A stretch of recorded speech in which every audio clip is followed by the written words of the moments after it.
practice problems that we're going to take a look at. We're going to classify folks as employed, unemployed, or not in the labor force. And if they're unemployed, we're going to try to figure out what type of unemployment they have. So that's going to be cyclical, right? And we could just use C for that.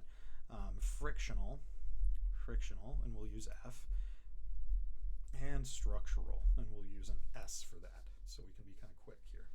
So first problem says Ethan's been working, excuse me, 3 hours a day after school in the convenience store. And so we would say he is employed. So we don't worry about his unemployment because he's working for pay, we assume, in the convenience store. One thing to observe is that sometimes students will get hung up on that. If he's employed, he's employed. We know he's in school full time, but he still counts for us. So, number 2, Rami has been working on the weekends and weeknights for his mom's restaurants business, but he does not receive a wage. And this is a special case, but he is still employed because even though he doesn't get a wage, he's working in a family business for at least 15 hours a week. Third, Rebecca recently quit her job at a landscaping business and has been trying to get hired at Home Depot, but has not received a reply to her application. So we'll assume that recently she's been trying to get hired by putting in an application. So we'll call her unemployed. And we'll say that she is frictionally unemployed, right? Frictionally, because she's just temporarily between jobs. Amy was laid off the Toyota plant because the weak economy meant fewer people are buying new cars. Her supervisor assured her that she'll be rehired if the economy gets better. So now, one of the assumptions that I'm going to make here is that Amy is seeking work, right? So maybe I should tweak that. If she's seeking new job, right? If she's seeking, then she actually counts as unemployed. If not, then she's not in the labor force. So let's assume, though, that she is actively seeking a new job.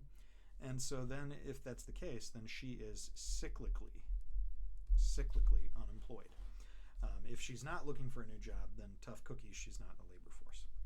Dr. Buitrago recently sold his medical practice and is retired to a shack nestled deep in the mountain woods of the Peruvian Andes.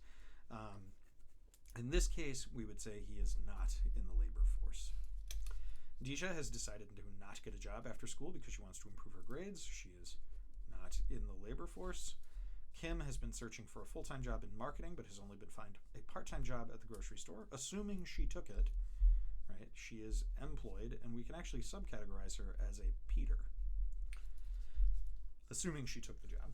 And Ashley doesn't have a job, but she's been looking for work since last July. She stopped searching, though, until the economy improves.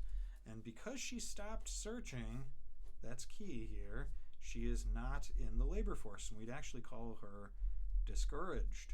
We can actually call her discouraged. And the last part, Asher has been working in the tobacco field since he was a little kid. Fewer people are smoking. Demand for tobacco has fallen. Asher can no longer find work. Assuming that he's still looking, right? If he's seeking, which again, I'll clean these up maybe in a future lesson, then we'd say he is unemployed. And we can actually say he is structurally unemployed. It's not because the economy is so bad, but it's actually because demand for tobacco has fallen. So he is structurally unemployed.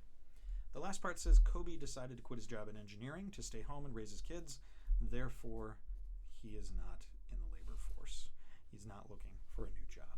So hopefully this helps you wrap your mind around some of the different little nuances of classifying people into different groups for their unemployment status. And I'll see you next time.